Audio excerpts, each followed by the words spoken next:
ravie de vous retrouver aujourd'hui pour une nouvelle vidéo. Une fois n'est pas coutume, nous allons parler aujourd'hui d'anatomie et en particulier on va parler du périnée. Alors pourquoi le périnée est important en danse mais aussi dans la vie en général, et pourquoi j'avais envie de vous faire cette vidéo? Tout simplement parce que déjà c'est un élément central en danse. Le périnée, c'est un muscle qui va déterminer beaucoup de choses, qui va être très actif alors même qu'on ne s'en rend pas compte. Et aussi parce qu'en tant que femme, quand on vit une grossesse, comme c'était mon cas l'année dernière, j'ai accouché il y a 9 mois, le périnée c'est quelque chose de central en fait pour la femme, dans l'accouchement en particulier. C'est très important pour accoucher, pour sentir les choses. C'est un organe qu'on veut éviter d'abîmer pendant l'accouchement avec les poussées. Donc j'avais envie de faire une vidéo là-dessus parce que je trouve que ça allie parfaitement les thèmes qui m'intéressent, à savoir la danse en particulier, et puis aussi le corps de la femme finalement. Alors qu'est-ce que le périnée? Donc, le périnée, c'est un muscle qui va soutenir tout le plancher pelvien. Et plus particulièrement, c'est l'ensemble des tissus qui forment le plancher du petit bassin, entre l'anus et les parties génitales. Donc je vais vous mettre un schéma par ici. Donc ça va soutenir tout ce qu'il y a au-dessus. C'est quoi le périnée chez la femme? Donc le périnée féminin, aussi appelé plancher pelvien, est un ensemble de muscles en forme de hamac, voilà, vraiment, qui s'étend du pubis au coccyx. Les muscles du périnée féminin travaillent quotidiennement. Il soutient les organes du petit bassin, vessie, utérus, rectum. Et j'ai même envie de vous dire vagin également. Au-delà de l'utérus, voilà, vraiment tout ce qui est vulvé, vagin et également utérus. Et ensuite, qu'est-ce que le périnée chez l'homme? Le rôle du périnée, en tout cas chez l'homme, aide à fermer correctement l'anus et l'urètre, assurant ainsi le bon fonctionnement des sphincters. Il stabilise le bassin et joue également un rôle dans la fonction sexuelle, dans le maintien de l'érection et au moment de l'éjaculation. Vous voyez que ce soit chez l'homme ou chez la femme, le périnée, ça a vraiment une fonction très importante. Effectivement, donc ça a une fonction de soutien du plancher pelvien, et je pense que, en fait là, la définition, le rôle qui est mentionné pour l'homme, ça va parler un petit peu de sexualité, mais je pense que c'est également très important pour la sexualité de la femme, sans rentrer dans des détails, parce que je ne suis pas médecin et que voilà, c'est pas forcément mon rôle ici, mais vraiment ça va être très important, et en particulier au moment de l'accouchement, ça va être vraiment primordial de bien prendre soin de son périnée tout au long de la grossesse déjà, parce qu'avec le ventre qui grossit, le poids du bébé, ça va venir vraiment solliciter cette zone énormément. Il faut vraiment prendre soin de son périnée pendant la grossesse, mais même tout au long de sa vie. Et également pendant l'accouchement, voilà, on va essayer d'éviter de l'abîmer. Notamment par le fait de pousser. Parfois on nous fait pousser très très fort. Voilà, moi c'était mon cas, on m'a fait pousser très fort avec une respiration vraiment particulière. Ce que je n'ai pas du tout aimé, mais je n'avais vraiment pas le choix dans mon cas. Pour faire sortir mon bébé, il fallait bien que je le fasse. Et ça peut particulièrement abîmer le périnée. Donc déjà oui, je me suis abîmé le périnée pendant l'accouchement particulièrement, et notamment parce que mon accouchement était très très long et un petit peu compliqué. Mais j'ai quand même accouché par voie basse, d'un gros bébé. Donc voilà, je vous passe les détails, mais effectivement, il a fallu que je fasse une rééducation du périnée, comme toutes les femmes enceintes d'ailleurs, c'est-à-dire que même les femmes qui ont eu une césarienne ont aussi besoin d'une rééducation du périnée. Ça n'est pas, l'un n'empêche pas l'autre en fait. Et c'est pas parce que vous avez fait une voie basse que vous avez besoin d'une rééducation du périnée longue et très suivie. Voilà, parfois en quelques séances ça peut suffire.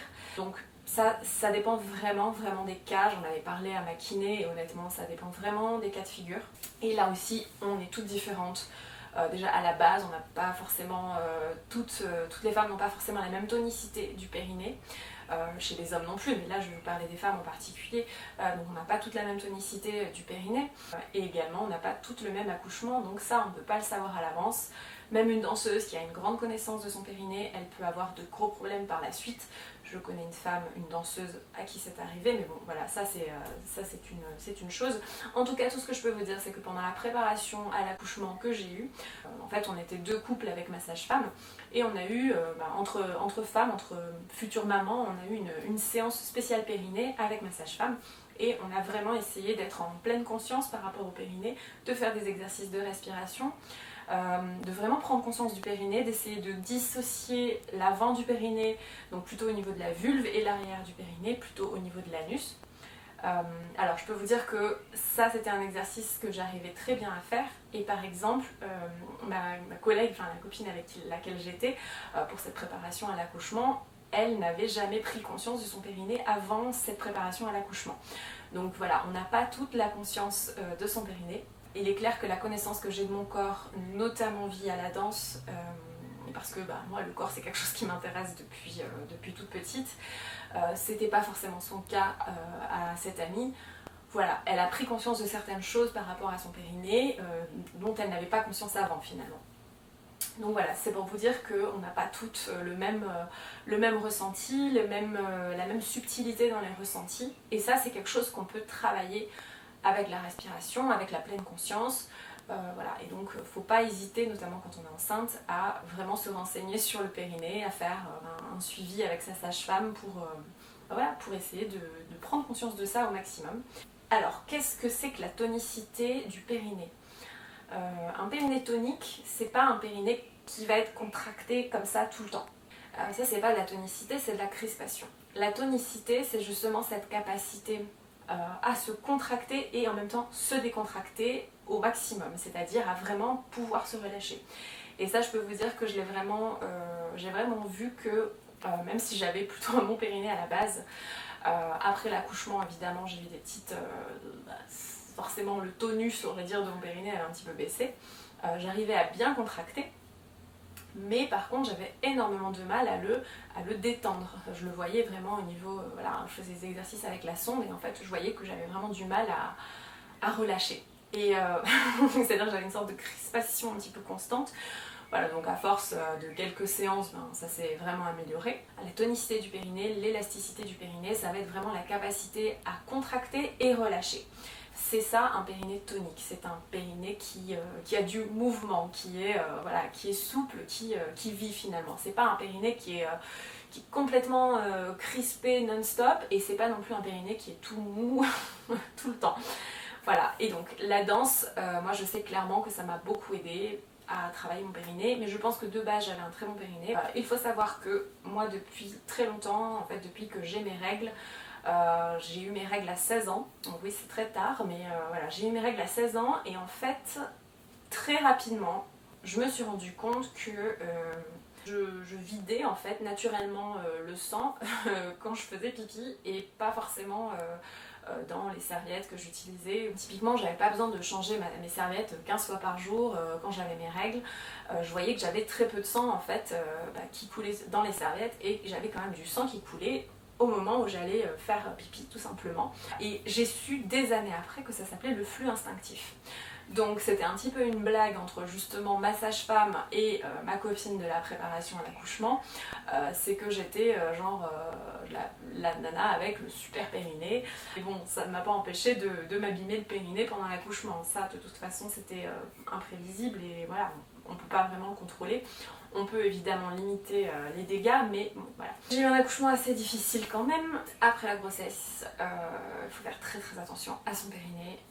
Notamment quand on porte son bébé, il faut essayer de contracter le périnée et contracter les abdos en même temps. Également, là, depuis que j'ai repris la danse, j'ai repris tout doucement et surtout au niveau des sauts, j'ai vraiment évité de sauter de suite. Les sauts sont vraiment à proscrire juste après l'accouchement. Tout ce qui est à-coup, impact comme ça, on va vraiment éviter. Il vaut mieux avoir fait déjà la rééducation du périnée et des abdos également. Alors moi vraiment pour tout ce qui était rééducation des abdos, j'ai eu aucun problème. J'avais les muscles un petit peu mous, évidemment normal, parce que pendant 9 mois j'ai absolument pas sollicité la zone. Et puis ensuite après l'accouchement, pareil, je faisais très attention, voilà, le temps que mon ventre se remette correctement et voilà, que je redevienne un petit peu tonique. Voilà, bon, après, j'ai fait la rééducation des abdos évidemment, mais honnêtement, les résultats ont très vite été impeccables. Je n'ai pas eu du tout de diastasis. Donc, la diastasis, c'est l'écartement des abdos au niveau du milieu, là, du ventre. Donc ça, j'ai vraiment échappé, j'ai vraiment eu de la chance. J'ai des bons abdos apparemment, donc voilà, ça c'est le point positif. Et j'avais un bon périnée que j'ai abîmé avec un accouchement un petit peu difficile. Mais voilà, que j'ai pris le temps de rééduquer depuis mes retours de règles Je peux pas vous dire que je pratique le flux instinctif, hein, ce serait vous mentir parce que ben voilà, pour l'instant je n'arrive pas encore à retrouver mon flux instinctif. Je pense que ça va prendre quelques temps. C'était quelque chose de totalement naturel chez moi, le flux instinctif.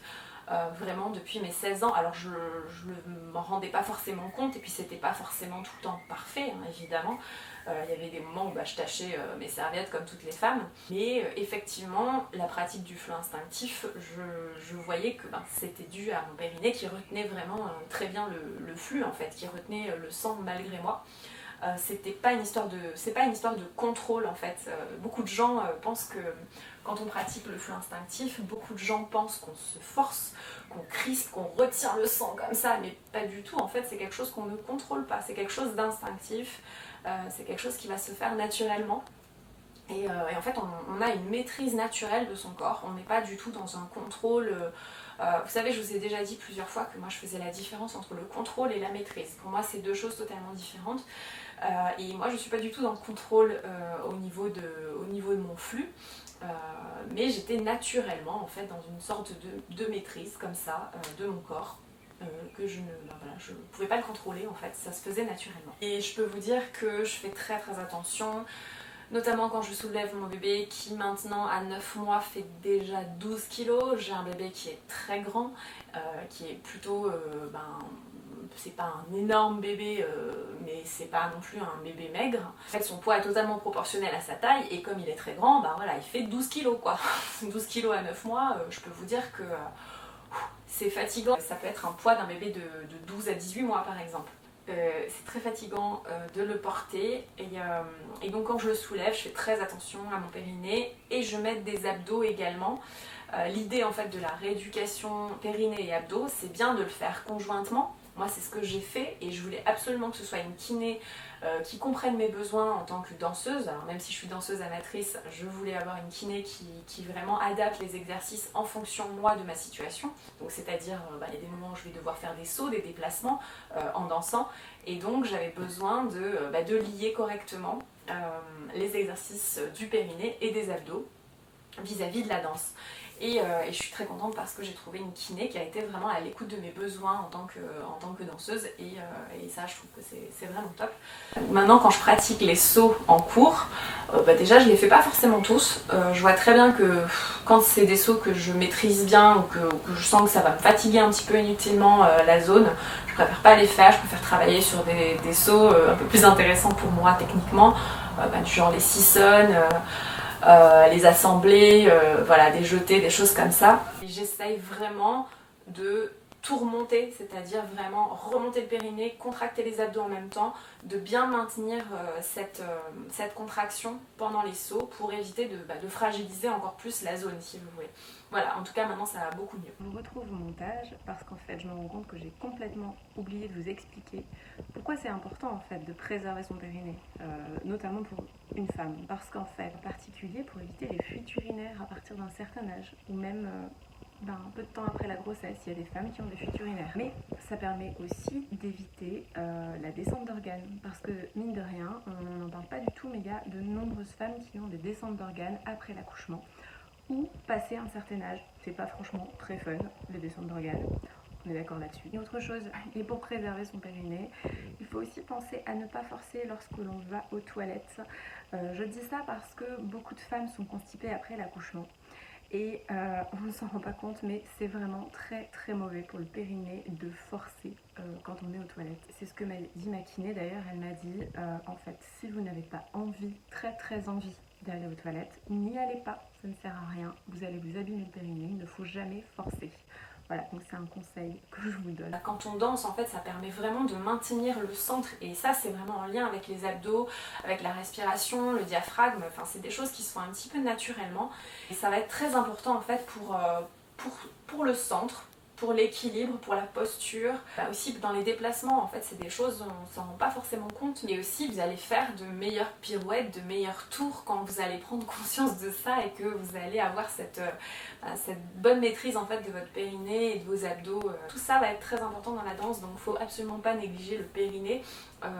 dans votre pratique. Et si vous comptez un jour être maman, ou si vous êtes maman, si vous avez été enceinte, vous allez très vite vous rendre compte de l'importance du périnée. Vous allez vraiment peut-être prendre davantage conscience du périnée. Moi j'avais déjà une bonne conscience de mon périnée, mais c'est vrai qu'avec la grossesse, il y a eu tout un travail en plus qui a été fait là-dessus.